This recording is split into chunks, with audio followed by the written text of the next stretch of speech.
É doideira. Mas a palavra de Deus, ela diz que a palavra de Deus mesmo, ela é loucura, não é? Então, quando a gente tem a palavra de Deus na gente, a gente começa a ficar doido no bom sentido. Amém? Dá para entender isso? Pronto. Ter a palavra de Deus dentro de você é andar na contramão. Ficou fácil de entender? Não é fácil de entender?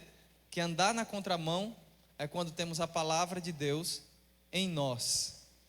Quando nós andamos com a palavra de Deus, nós começamos a andar na contramão. Eu queria que vocês abrissem a Bíblia ou ligassem a Bíblia de vocês. Provérbios capítulo 3, versículo 3 até o 6. Se você puder botar na versão da Viva, eu agradeço, se tiver a Viva aí. Porque a Viva é uma Bíblia mais adolescente, né? É uma Bíblia assim até 20 anos, por aí no máximo. Quando você lê a Viva, você entende tudo. Tem a Viva aí? Oi? Provérbios capítulo 3.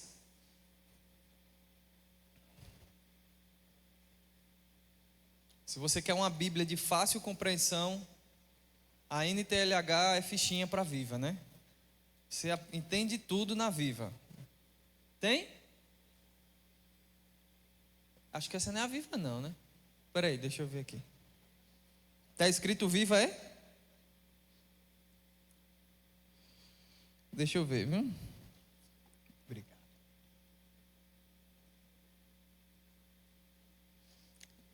Não, é não. Essa não é a Viva não. Mas essa é uma viva depois da Viva. Vê se tem a NTLH. Tem? Pronto. Pode ser na NTLH, acho que fica mais fácil. Não abandone a lealdade e a fidelidade, guarde-a sempre bem gravada no coração. Eu vou ler a Viva para vocês entenderem melhor. Nunca deixe de ser uma pessoa sincera e bondosa. Faça disso uma regra de vida e grave isso no seu coração. Assim você será respeitado pelos homens e Deus lhe mostrará o seu grande amor. Confie no Senhor de todo o seu coração. Nunca pense que sua própria capacidade é suficiente para vencer os problemas. Em tudo quanto você for fazer, lembre-se de colocar Deus em primeiro lugar. Ele guiará os seus passos e você andará pelo caminho de sucesso. Não fique cheio de si, pensando que sua própria sabedoria é a razão do seu sucesso. A verdadeira sabedoria é amar e obedecer ao Senhor, fugindo do mal. Na verdade era até o 7. Não fica bem legal, né, nessa Viva? Fica bem fácil da gente compreender aquilo que está escrito. Ficou fácil para vocês entenderem a minha leitura? Ficou mais fácil do que lá? O que é que vocês acham? Ficou mais fácil? Enfim, a gente sabe que tudo que é uma situação meio complexa, como é o sistema mundial hoje, né? Vocês já devem ter ouvido, né? Quem é adolescente ou jovem que usa, por exemplo, um brinco, né? Eu falo isso porque eu usei 5, eu tinha 3 nessa orelha e 2 na outra, né? E não muda muita coisa não, tá? Você continua sendo crente, não faz diferença. Eu parei de usar porque fede, eu enjoei porque fedia o negócio, não gostava não do fedor que ficava. Enfim, mas você já deve ter ouvido, se você já teve vontade de colocar um brinco, você sendo um homem, ter vontade de colocar um brinco, já deve ter ouvido dos seus pais ou dos seus avós, que se botasse um brinco ele arrancaria da sua orelha, não é? Oi? Ou arrancaria a orelha junto, não é? Ia para fora de casa, né? Na minha época minha mãe me disse, você só bota um brinco quando se sair da minha casa. Aí quando eu casei eu botei, ó, que viagem. Esperei casar para botar. Enfim, então a gente entende que isso é um sistema, não é? É um sistema de valores. Seus avós, seus pais têm valores que muitas vezes para você esse valor não tem tanto valor. Vocês concordam comigo? Isso se chama sistema, tá? À medida que eu for falando, que eu perguntar se vocês concordam comigo, balance pelo menos a cabeça para entender que você concordou, senão eu vou ter que repetir de novo a mesma coisa. Eu acho que você não quer ouvir eu repetir a mesma coisa novamente. Amém? Já melhorou a balançada de cabeça, tá vendo?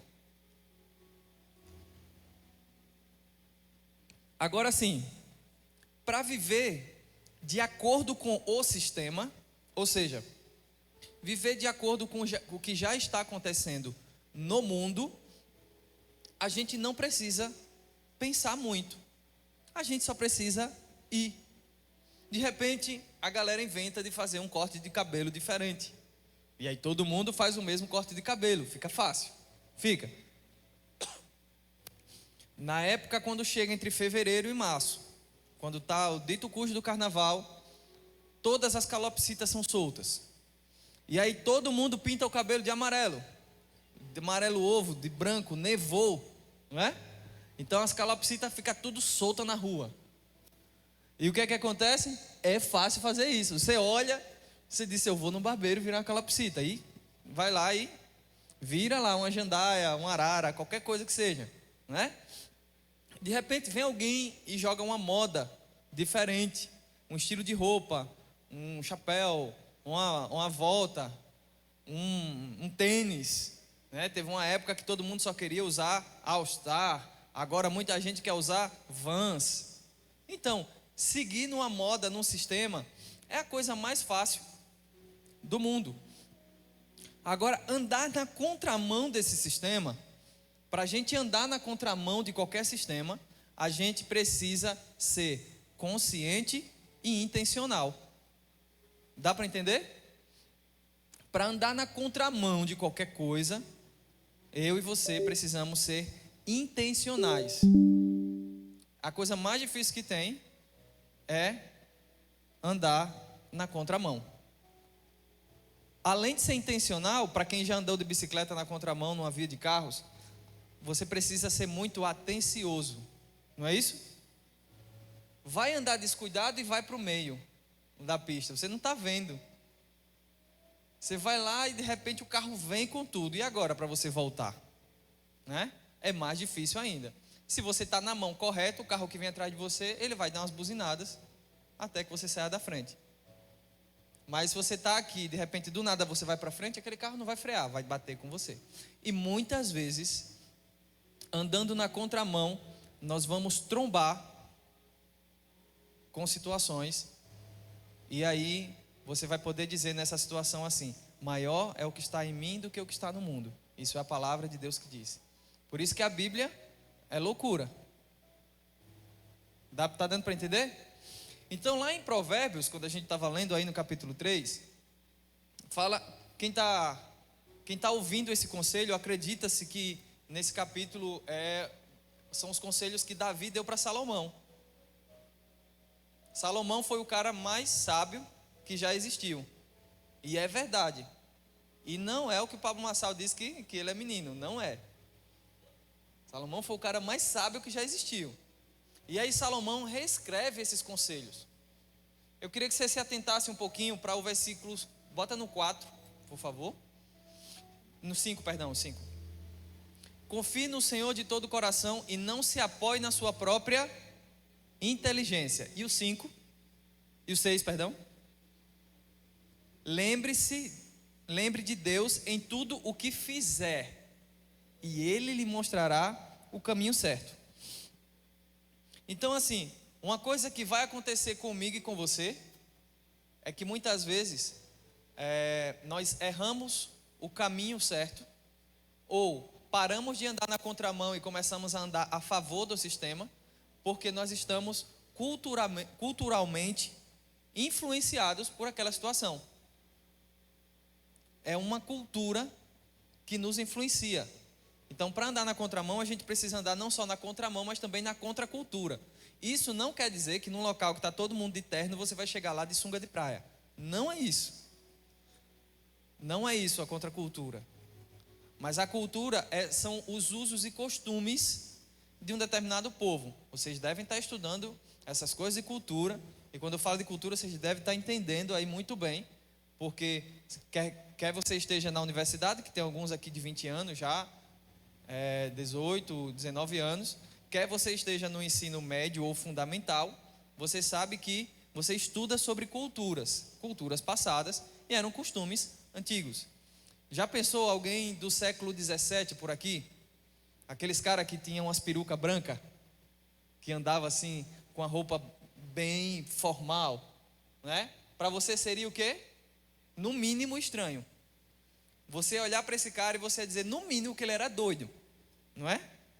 Mas na época dele, aquilo ali era a coisa mais importante para ele. Aquilo ali era sinônimo de ser rico, de ser culto, de ser inteligente, tá?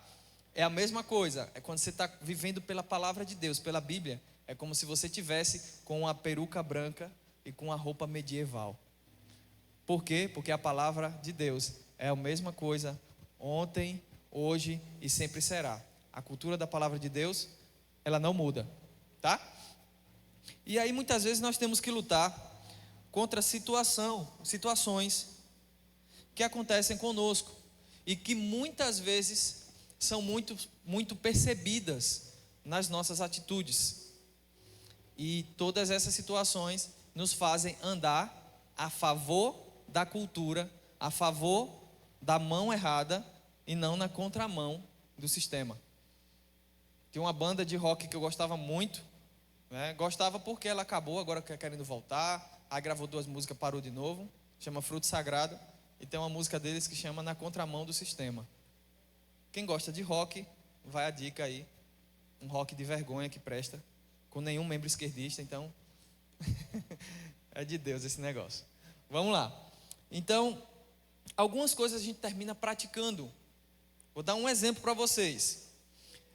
A gente começa a viver com as pessoas ao nosso redor num sistema de competição. A gente começa a competir com as pessoas ao nosso redor. E aí, às vezes, a gente joga desculpas nisso aí. A gente diz assim: eu não consigo não competir. É mais forte do que eu, né? Não sei se você já pensou nisso, mas às vezes a gente pensa, a gente burla a nossa mente, porque a gente só precisa falar isso para a mente, dizendo assim: não, é mais forte do que eu, Deus me perdoe, na próxima eu não vou mais entrar nesse processo de competição com as pessoas ao meu redor. E aí termina voltando de novo para esse processo de competição. Por quê? Porque você está pedindo atenção para si. Dá para entender? E aí às vezes a gente vai e entra num processo mais de rebeldia. A rebeldia, ela nasce muitas vezes em algumas vontades revolucionárias que a gente tem. E essas vontades revolucionárias é uma vontade de ter voz ativa, né? Quando, na minha época de escola, o que fazia a galera ter voz ativa era estourar uma bomba na privada dos banheiros. Então a galera ia nos banheiros, estourava uma bomba e a gente começava a chamar o outro de Bin Laden, disso, daquilo outro, esse bicho é doido mesmo e tal. E cada um que fizesse uma doideira, era pinchar. Hoje, a revolução, a rebeldia está em dizer assim: pai, eu vou casar com um homem. O cara sendo homem, né? A menina, eu vou casar com outra menina. Então é umas rebeldias meio doidas, né? Não vai dar nada, não vai dar em nada. E aí, é querer ser diferente. É gente que chega para você e diz: aí, qual é a sua preferência sexual? Aí o que você vai dizer para essa pessoa é: você trabalha com o quê? Porque às vezes a pessoa não tem um pau para dar no gato, mas já tem preferências sexuais e já quer ser uma voz ativa na sociedade. E aí entram essas rebeldias, que é a necessidade de se identificar com coisas. E isso tudo vai de encontro à palavra de Deus. Outra coisa que são situações que acontecem com você, até comigo, que a gente acha que são coisas normais, que a gente acha que são coisas que a gente faz sem querer. Uma delas é a mentira. Por exemplo, não quero que você levante a mão, porque eu sei que todos levantariam a mão. Mas quantos de vocês já inventaram mentira para os seus pais? Para a mãe ou para o pai? Quer seja para ir para uma um lugar que você sabe que ele não deixaria que você fosse. Ou para estar com alguém que seu pai não quer que você esteja, ou sua mãe não quer que você esteja. Às vezes eu dizia para minha mãe que ia para um lugar, e minha mãe dizia assim, não vai não. Eu falava, não, mas todo mundo vai. Ela dizia, mas você não é todo mundo. Você é meu filho e sou eu que determino. Só que às vezes a gente inventa situações, ou quando a gente não mente, a gente omite. A gente omite situações para manipular a situação e acontecer da forma que a gente quer. E isso aí também é algo errado, que a gente acredita que aquilo ali já está na gente, é sem querer que a gente faz. Não sei se vocês já se pegaram fazendo alguma coisa assim. Se não, orem por mim, por favor. Tem uma outra coisa que acontece muito, que você diz assim, isso aqui é difícil demais de dominar. Preguiça. Sabia que preguiça é pecado? Ser um preguiçoso dentro de casa. Não lavar um prato. Não varrer uma casa. Não perguntar se está precisando de ajuda. Às vezes seu pai, sua mãe ou alguém da sua família vem de supermercado com 50 sacolas na mão e você lá sentado olhando. Quando a pessoa deixa as sacolas no chão, aí você ainda grita assim, mãe, trouxe meu Danone, meu achocolatado. Mãe, comprou o que para mim? Tá entendendo? O nome disso é preguiça. Se eu chegar com 50 sacolas na mão, minha filha fizer uma pergunta dessa, eu jogo a chocolatada dela no chão e piso. Só de raiva. Não venha não. E às vezes a gente age dessa forma. Só que às vezes é engraçado, mas entenda que isso te faz muito imaturo ou imatura. E às vezes você pensa, eu quero tomar minhas próprias decisões, quando você nem consegue ajudar alguém dentro de casa. Por exemplo, vou perguntar, quem usa a internet dentro de casa? Continua com a mão levantada agora, quem paga por isso? Também. Tá vendo? Quem ajuda a pagar? Tá vendo? Metade. 2 pessoas ajudam. Aí muitas vezes você em casa vai e diz, essa internet tá uma porcaria de lenta. A vontade que dá, eu sendo seu pai, era no seu pé do ouvido. Miserável ingrato. Pá! Para cair. A vontade que dá é essa. Aí você vai e a gente começa essas culturas, e começa a cultura da ingratidão, por exemplo.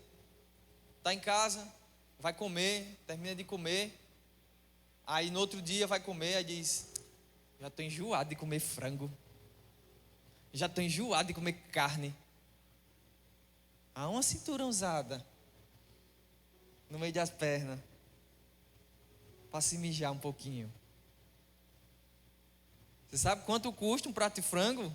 Sabe quanto custa 1 quilo de carne? E às vezes a gente faz essas coisas, porque isso são coisas ruins da nossa natureza. São coisas que agridem, porque a gratidão, ela antecede a multiplicação e o milagre.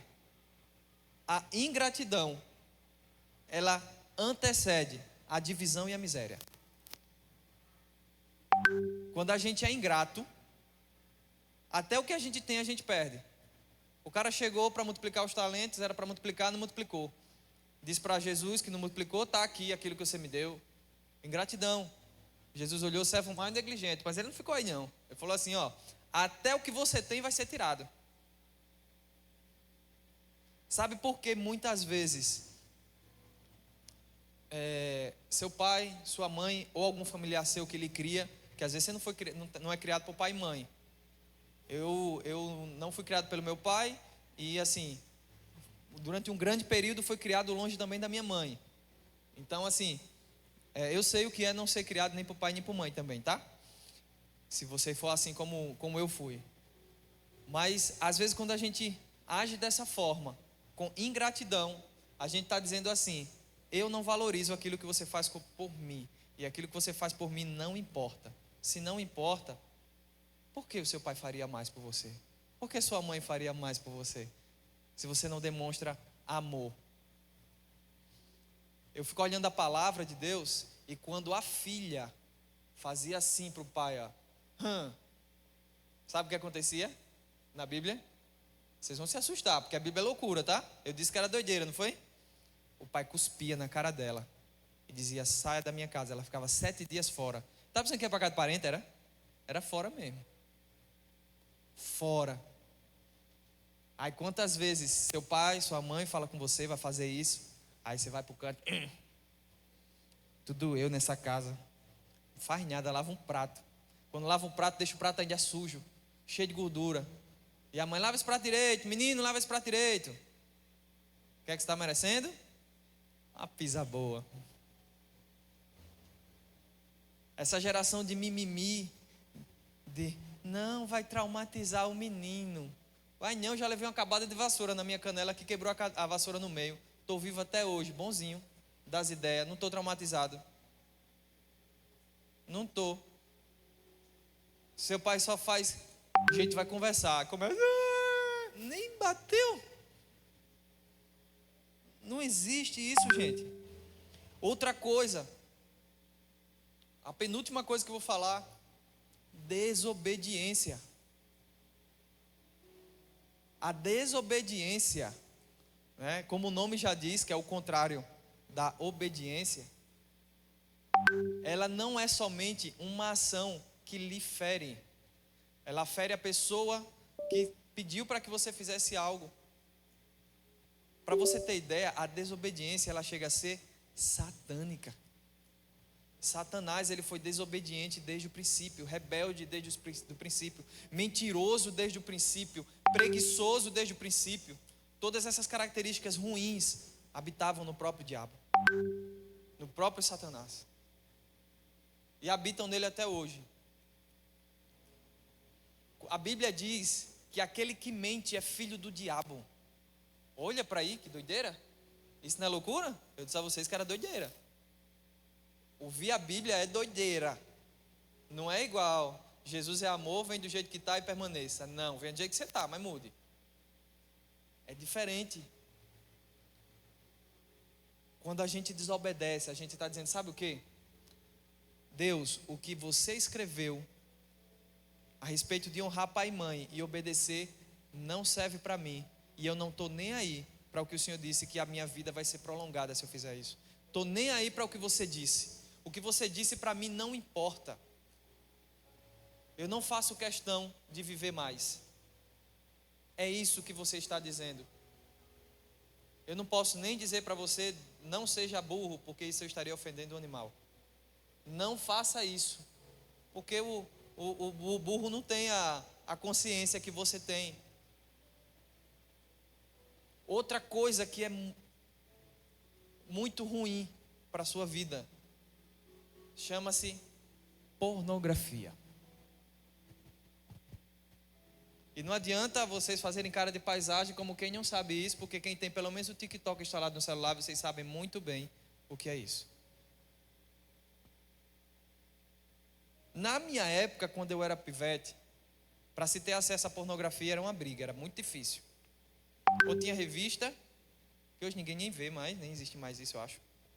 Ou uma internet de escada, vocês nem sabem o que é.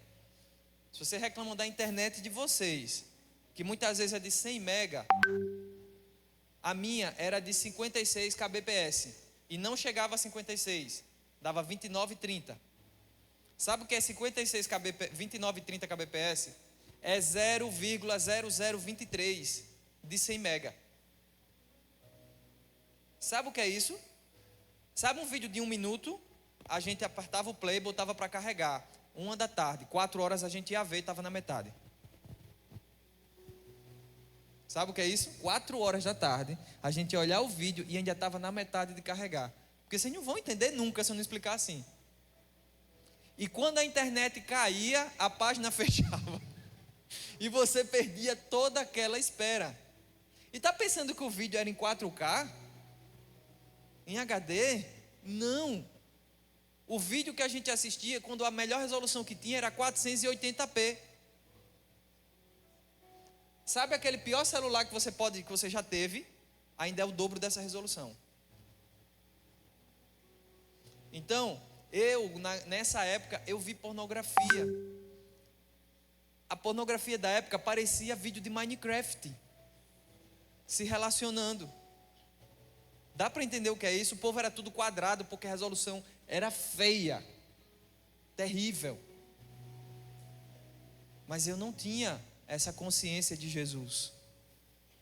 E mesmo não tendo a consciência de Jesus, eu sabia que estava errado. Eu sabia que aquilo não era para mim. Então, a pornografia, sabe por que ela é tão errada? Porque ela, em primeiro lugar, ela desonra aquele que está assistindo a pornografia. Você que assistiu ou assiste, mesmo que seja de vez em quando, uma vez por mês, no seu tempo, não sei. Primeiro, ela desonra você. Por quê? Porque o seu pensamento, ele deve ser direcionado para quando você casar, a pessoa com quem você vai casar. E aí você pode dizer para mim, mas pastor, é mais forte do que eu não consigo resistir, me dá uma agonia terrível, eu já acordo desesperado, os meninos, né, ou as meninas, eu tenho que me masturbar, senão eu não consigo viver aquele dia, eu preciso passar por isso. Você não precisa passar por isso, eu vou lhe provar. Vocês acreditam que eu consigo provar isso? Dá para provar? Você não precisa passar por isso? Vou provar já já. Segundo lugar, a gente quando pratica a masturbação e vê pornografia, a gente também desonra a Deus. A palavra de Deus diz que a gente não deve pôr diante dos nossos olhos coisa maldita. Então a gente também desonra a Deus. Terceiro ponto que a pornografia gera. Ela desconsidera os avisos de consequência em relação àquilo. E não considera perder a comunhão com Deus. Quando a pessoa vai para a pornografia, ela está desconsiderando a comunhão dela com Deus. Agora, dados todos esses nomes de tipos de pecado, e sabem, eu podia falar muitas coisas para vocês hoje. Eu podia falar com vocês sobre como vencer na vida, como tirar boas notas. Mas isso aí, se vocês pesquisarem no YouTube, vocês vão encontrar. Mas quando você pesquisar na Bíblia, o que é que você vai encontrar é a palavra de Deus dizendo assim: se arrependa, abandone, pare com isso, mude. Isso é o que a Bíblia diz para mim e para você. E eu digo para você que ninguém é viciado em pecado nenhum. Você pode dizer, rapaz, eu não consigo ficar sem me masturbar. Consegue. Primeiro ponto, uma razão bíblica para isso. Deus não dará sobre nós tentação que a gente não possa suportar. Esse é o primeiro ponto bíblico para isso. Então não existe viciado em pornografia, em desobediência, em mentira, nada o que for. Exceto uma situação patológica que mesmo assim, estou falando eu, não acredito. Não acredito em pornografia patológica. A não ser que a pessoa tenha realmente uma demência, né? Um problema mental. Ou um distúrbio mesmo na cabeça que não seja uma demência, mas alguma dificuldade de raciocínio mesmo. Às vezes acontece. Mas é assim, 1%. Alguém aqui tem alguma demência? Não, né? Então, glória a Deus. Então, com vocês, nenhum de vocês pode ser viciado. Em nenhum tipo de pecado, amém? Ponto número 2. O vício, ou o que a gente acha que é vício, ou a falta de controle daquilo que fazemos, é um processo de oferta e demanda. Eu quero que você pare agora um pouquinho e pense: quem é a pessoa que você mais ama na vida? Alguém, qualquer um. Pessoa que você mais ama. Pai, mãe, irmão.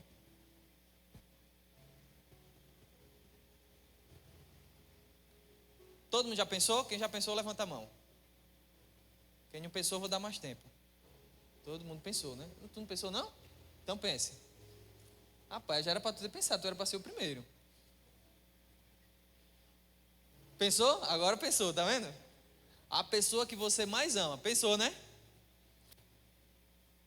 Digamos que você está com o seu celular ou o seu PC na mão. Pode baixar a mão, pessoal.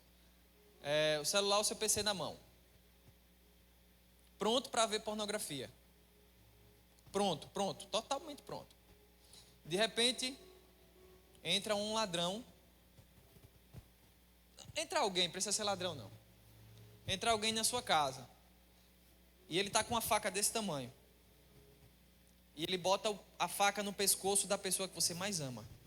Ele segura a faca assim, ó. O pescoço está aqui, ele bota a faca aqui e bota a outra mão aqui. Imaginou a cena já? Imaginou? Todo mundo imaginou a cena? Continua com a cena na cabeça. E aí ele diz: se você se masturbar, eu vou enfiar essa faca agora no pescoço dessa pessoa. E aí? Você faria? Quem faria? Quem tem coragem? Levanta a mão. Não tinha? Então isso depende da oferta. Não é? Deu para entender? Que não tem viciado? Agora, se você fizesse, o que é que iam dizer de você? Esse é doido. Esse come fezes e rasga dinheiro. Não ia? Mas fora isso, ninguém ia dizer isso de você. Não é verdade? Aí agora então vamos para outro caso. Outro caso.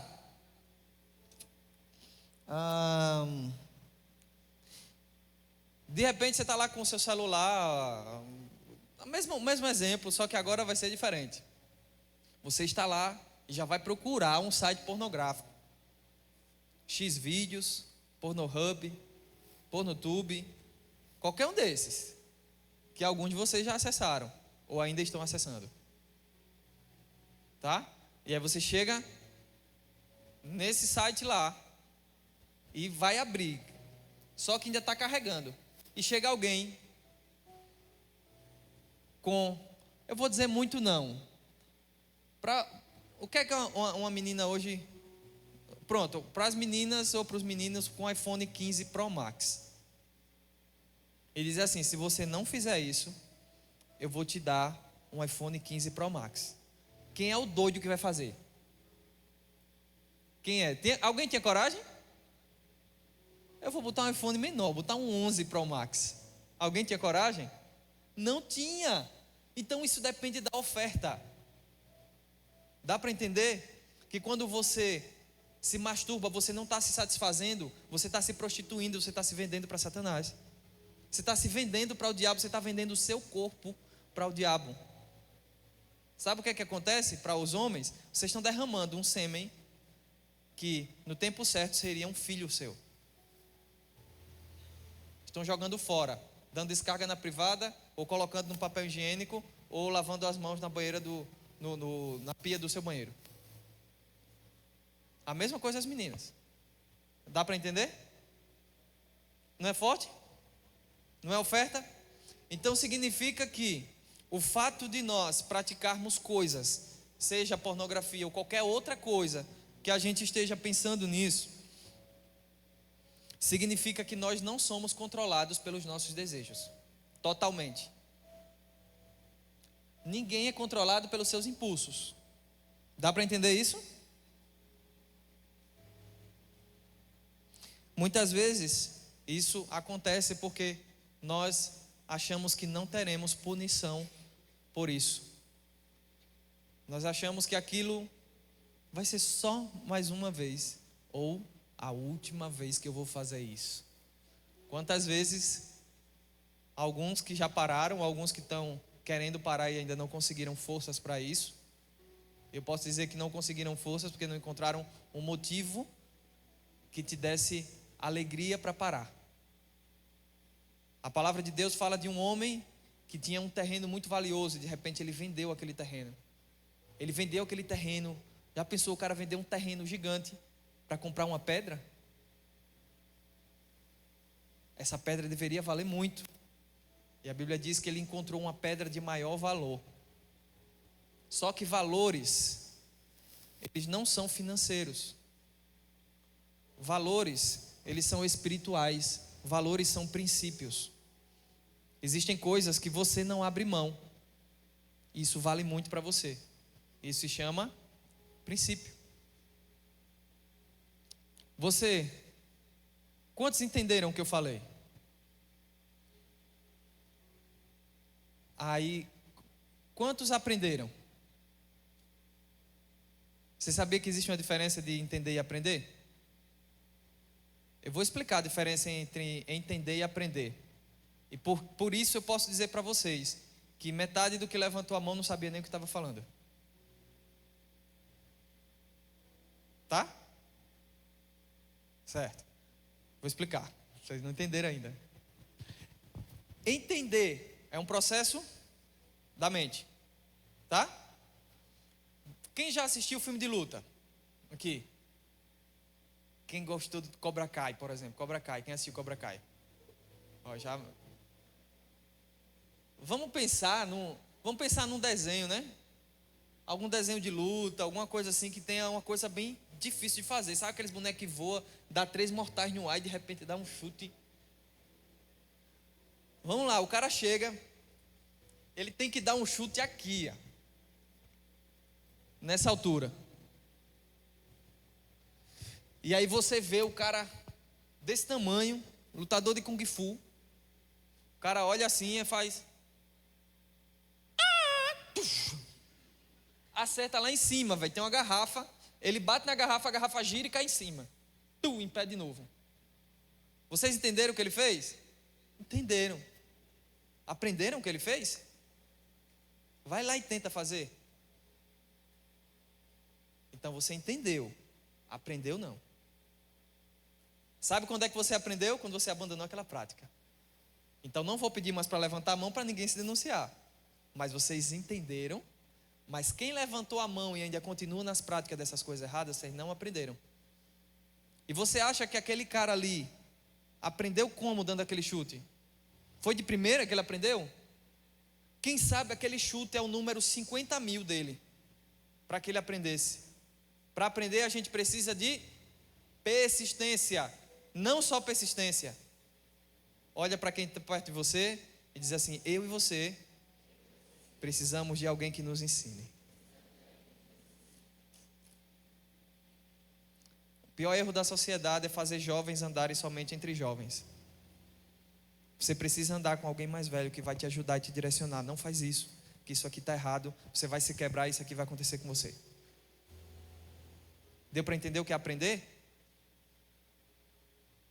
Você pode até ter a elasticidade e a velocidade e a força para dar o chute na garrafa, mas você não vai conseguir fazer ela virar e ficar ali em pé. E se você conseguir, quando você pisar no chão, você quebrou a perna, você ficou todo troncho. Porque aquilo ali não é fácil de fazer. Você precisa estar acostumado e conectado com alguém culturalmente para poder mudar. E aí eu te digo, o Evangelho pede para que eu e você nos arrependamos. Se você quer se arrepender ou não, o problema não é meu mais. Aí o problema é seu. Não tem nada a ver com isso. Minha função é chegar para você e falar para você: ó, é isso aqui, isso aqui, isso aqui. Quer abandonar essas práticas? Feche seus olhos e busque o Senhor. Se arrependa, confesse seu pecado e seja salvo. Não quer? Está livre. Pode ir para casa. Esse é o Evangelho, não tem outro. Não adianta você ir para a igreja para querer receber oração para arrumar namorada, para querer receber oração para arrumar namorado, para poder conseguir alguma coisa, para passar na prova que você não estudou. Tem nada a ver. Nada a ver com isso. O Evangelho é arrependimento, ter uma nova vida. Agora eu vou te dar um motivo, uma motivação, que é mais forte do que um motivo, para que você queira se arrepender. Se o casamento dos seus pais for um modelo perfeito do que você quer para a sua vida, continue fazendo aquilo que o seu pai fez. Se não, mude as suas práticas, se arrependa e creia no Evangelho. Esse é o Evangelho que eu conheço. Arrependimento. Não sei se vocês têm motivo, queria chamar o louvor lá para cima. Eu não sei se vocês têm motivo para se arrepender, para mudar. Eu não sei, eu tenho. Eu tenho diversos motivos. E eu não estou falando isso para querer convencer vocês a fazer a mesma coisa que eu, não. Todos os dias eu tenho motivo para me arrepender. Todos os dias meu coração quer ser ingrato. Todos os dias os meus olhos querem roubar a santidade de mim. É uma luta diária. A batalha é todo dia. Por quê? A minha natureza, anexada às minhas vontades erradas, querem me conduzir para caminhos errados. E todos os dias eu tenho que lutar contra essas vontades e viver o Evangelho. E quando eu me deparo em um problema disso aí, eu tenho que mudar de novo. Vamos ficar de pé para a gente pensar que acabou? Só para pensar, não acabou não ainda.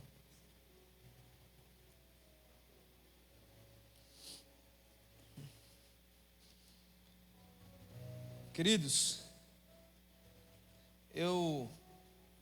pode ser a última que vocês, que estava já no repertório de vocês, viu? Pode ser a última que estava no repertório. Porque eu cortei uma música mesmo no final, então. Não tinha mais uma, não era? Não tinha mais uma música na conta? Tinha mais duas, é? Pronto. Mais uma só. E aí eu não sei o que é que se essa palavra alcançou seu coração, sabe, se Deus alcançou o seu coração, o seu entendimento. Infelizmente muitas pessoas hoje vivem como zumbis, onde a palavra de Deus nem alcança o coração, nem alcança a mente, porque a pessoa bloqueou tudo que pode vir de Deus para ela.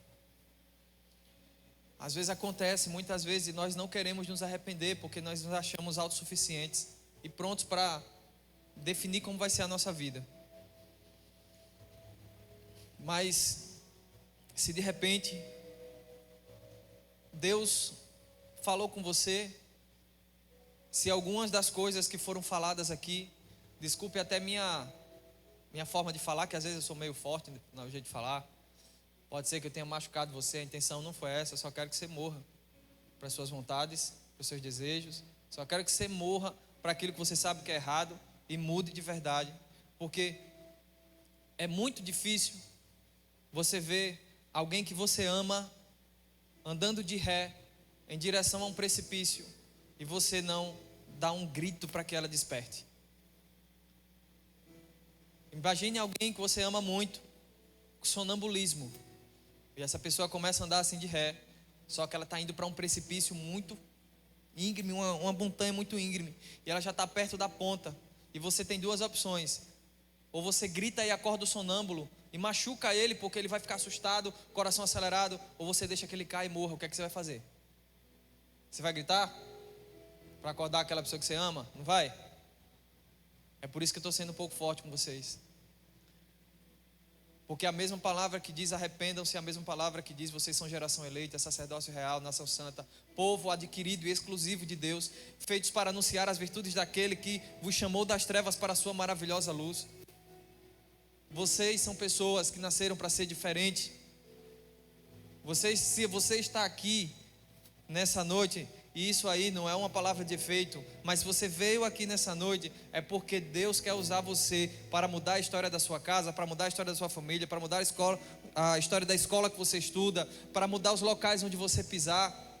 Porque é assim que, da mesma forma, Satanás levanta rebeldes na área da prostituição, na área da pornografia, na área da mentira, na área do roubo, da rebeldia. Assim também Deus levanta santos para combater todas essas áreas. Eu não sei o que é que está no seu coração, mas se estiver no seu coração ser mais santo, ser diferente, buscar a Deus, esqueça que eu estou aqui, feche os seus olhos e arrependa-se, confesse o seu pecado a Deus, confesse os seus erros a Deus, e o Senhor é fiel e justo para nos limpar.